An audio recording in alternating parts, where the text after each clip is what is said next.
Scott Petrak of the Chronicle Telegram joining us on the Why Start Right, We Make It Right, Call Right hotline. Scott, how much golf have you gotten in these last couple weeks, my man? I've been playing a bunch. I played every day this week. There you go.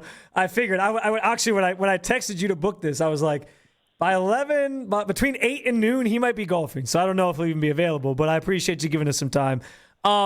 Scott, the big story of the week, of course, was sort of sending around these rumors that are out there of potentially the Browns looking to trade Shedeur Sanders. I guess we'll start there. Is that something, you think the Browns are actually looking into? I mean, I think obviously they're always they always have the phone on, but and B, is it something that you think would be a wise move for the Browns to move on or trade a quarterback, even if he loses the competition, that they clearly feel has a chance to play at some point this year? Yeah, it doesn't make much sense to me from either perspective. Why would you trade him now? That would be earlier in the offseason thing, especially at quarterback. You know, you learn the system all offseason. You spend time practicing. You go through all the installs. If he were to get traded, he would be behind wherever he would go and not in a position to go in and contribute and play, which I know is what Shedeur Sanders wants to do. The Browns have invested a year plus in Shedeur. I think they want to see what the benefits are. They want to see what the upside is. And I still think he has a legitimate shot to win this starting job. So I just don't think it makes sense. Again, maybe they are, maybe it happens, but I would be stunned. And I think even if he loses the starting job, the competition, and Deshaun Watson begins the season as your starter, we've seen Watson hasn't been able to stay healthy. So I think, for all the people like maybe Sanders himself or all the Sanders fans think, he would go somewhere and get a better chance. I think his best chance to play is right here, and that's whether he wins a starting job or not. Scott, when you look at Shedeur Sanders year one, going through that entire offseason and, just the information that you was privy to and the things that you saw with your own eyes, and then you compare that to what you've seen and heard about Shedeur Sanders this offseason, what are some of the things that stand out to you to be the biggest night and day shift, so to speak, from year one to year two? Yeah, I mean, I think Todd Monken and Travis Schweitzer said it. It's all about a greater sense of urgency in his movements. And that means quicker footwork, in which leads to getting through your progressions more quickly. And, I think you saw that right away from Shedeur last year. He would get here, and it just felt deliberate. And I think part of that's learning a new system, and you're learning new footwork, and it's under center, which you weren't under center at Colorado, right? It's all these things that go into the big adjustment that he had going from Colorado to the NFL and Kevin Stefanski's offense and now Todd Monken's offense. So you do see him, I think his footwork's a lot faster, getting through the progressions. He's always been accurate. The ball doesn't always come out of his hand, really tight spiral, but his calling card is accuracy. We saw it at Colorado. We saw it at certain times last year. I know the completion percentage isn't what he wanted to be, but there are times where you go, that's elite accuracy. And I think that's continued this offseason. But it's just getting comfortable, and then how everything is, I don't know if it's one beat or two beats or a beat and a half, but everything is quicker. And I still think it needs to get even quicker. But I think the difference is noticeable. If it's close, Scott, and we get to, that midway point of training camp or after the Bills joint practices is kind of where I've kind of set my sights on when we might kind of have some more clarity on this. But if we get to that point, it's still tight, and Todd Monken still feels, as he said throughout the spring, I think we have two guys that can start. What do you think, like, the deciding factor, if it's close on the field, the deciding factor would ultimately be in who he decides to start? Yeah, to me, Spencer, there's kind of two things, and they might be different, they might be the same, but you can look at it at one track, like whoever gives you the best chance to win. And you're a first-time coach at 60 years old, there's pressure from the ownership to win now, even though it's a young roster and you traded Myles Garrett, there is still pressure to win games. Jimmy Haslam has made that clear. So it could be as simple as, hey, I think quarterback X just gives me a better chance to beat the Jaguars week one. And I completely respect that decision. But on the other side, if it's really close, why not go with a young guy that has potential, that has upside, that has a contract beyond this year? To me, that just makes too much sense not to go with Shedeur Sanders. So I've said it all along. I think he should be the guy. I don't really understand giving Deshaun Watson a full chance to win this job, given the contract and his last year, and he hasn't been healthy forever, and all those things. The organization felt differently. That's fine.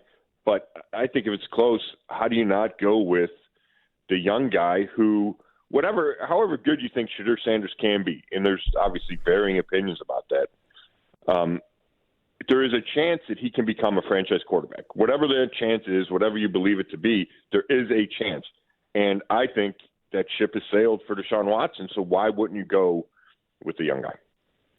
Scott, all through the offseason, when it came to the wide receiver position, we heard Isaiah Bond having a great offseason. He's showing, signs of improvement. The two rookies, Casey Concepcion, making plays throughout camp. Denzel Boston has been the guy who has stood out among everybody else the most. The one guy that you have not heard consistently or pretty much at all having a good camp is one Jerry Jeudy. Where is Jerry Jeudy right now in terms of his place in the Browns? And I know this sounds crazy, but where's his place right now within the Browns wide receiver room? Because honestly, I can see a world to where he might not be here before we start the season. Yeah, that's interesting. First of all, I think he's here. His contract, I think, makes it not obvious, but makes it most likely that he's going to be here at least through 2026. I think you're right about all the other things, Bond and Concepcion and Boston.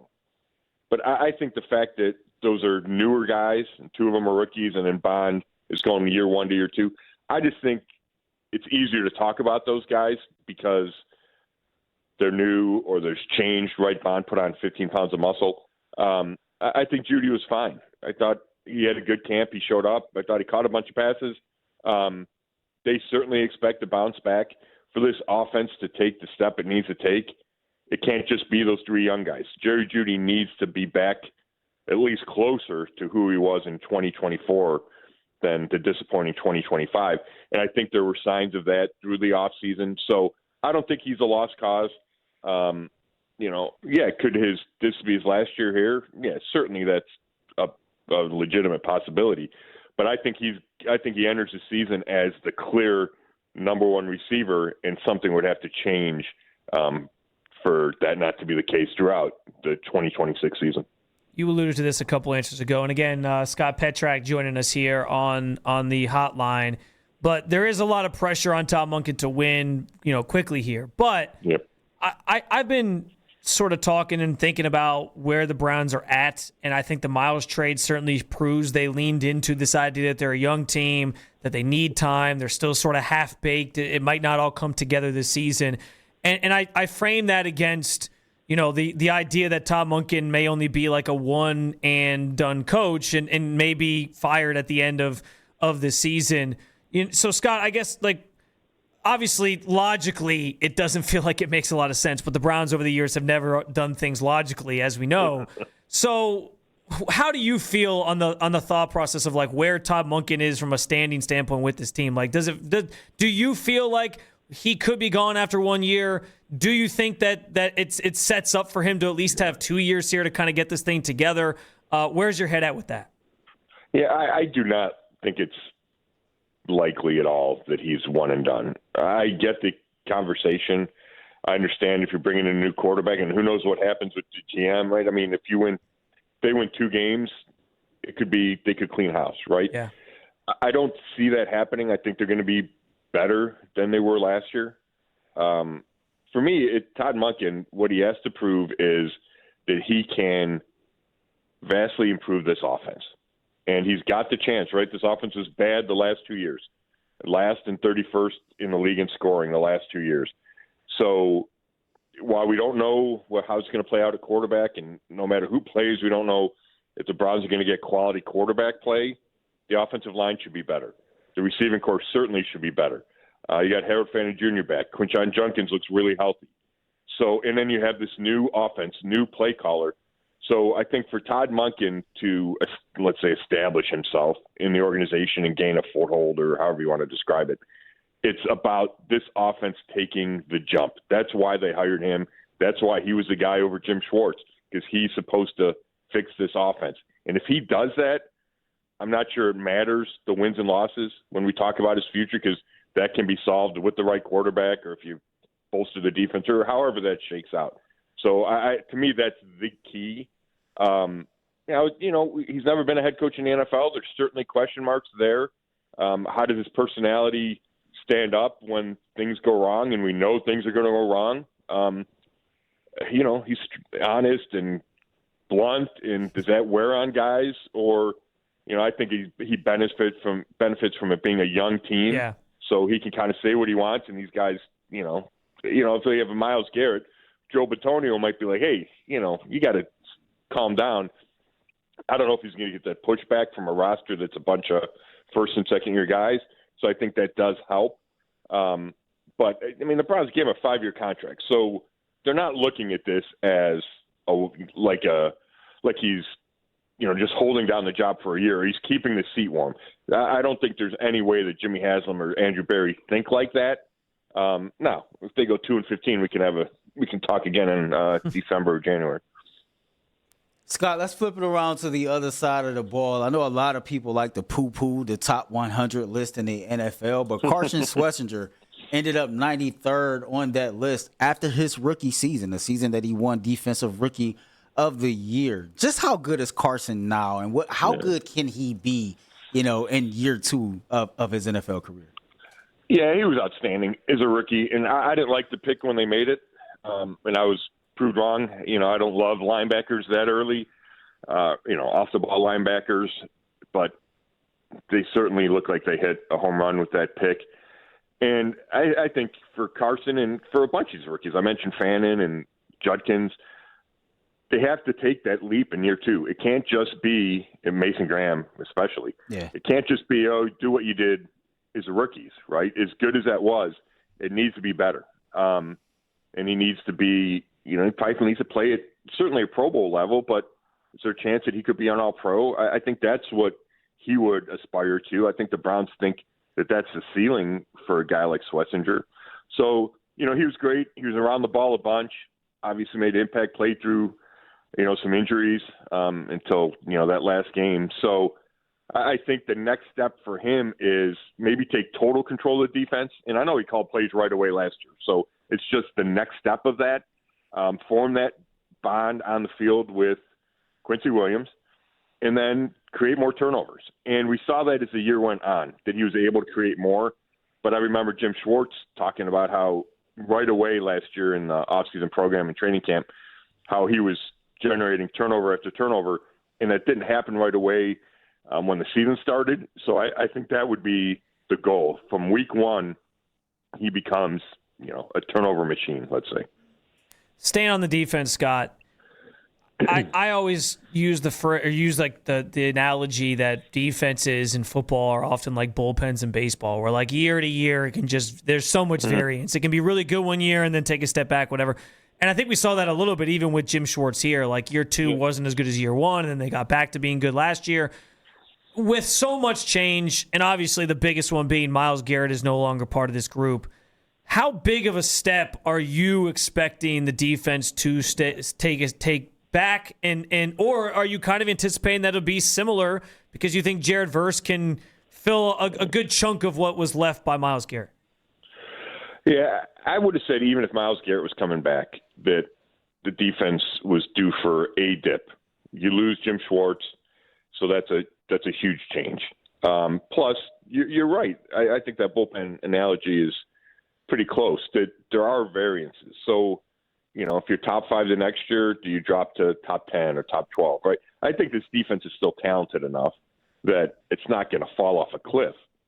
But even before Myles was traded, I thought there would be a dip. So trading the best player on defense in football doesn't make me think there's going to be less of a dip, right? Like, I don't care how good Jared Verse is, he's not going to be Myles Garrett. Like, he's just not. The 23 sacks, the constant pressure, the double and triple teams, almost every snap. Like, Verse is not going to be that same player. And I think fans have to prepare for that and get their heads around it. It's going to look different. It's going to feel different. It's going to affect the rest of the line differently. And that's not a knock on Jared Verse. And I think he's a really good player. I think he's going to have a good impact. And I don't think the Browns could have made that trade without getting Verse back. I think Andrew Berry's 100% right about that. And I think he could be a Pro Bowler again and have 10 sacks. But it's going to look different and be different than Myles Garrett being here. There's just no doubt in my mind. So I think there's going to be a step back. But if Denzel Ward and Tyson Campbell stay healthy, then I think it can still be a top 10 or 12 defense, which should be good enough if you make the expected jump on the offensive side of the ball. He's Scott Petrak, covers the Browns for the Chronicle Telegram. You can read his stuff over at brownzone.com. You can follow him on X at Scott Petrak if you don't already. Scott, I appreciate you giving us some time, man, on a Saturday. I'll let you get back to the links now. Thanks, fellas. All right, man. Take care. See you, Scott. Yeah, good stuff.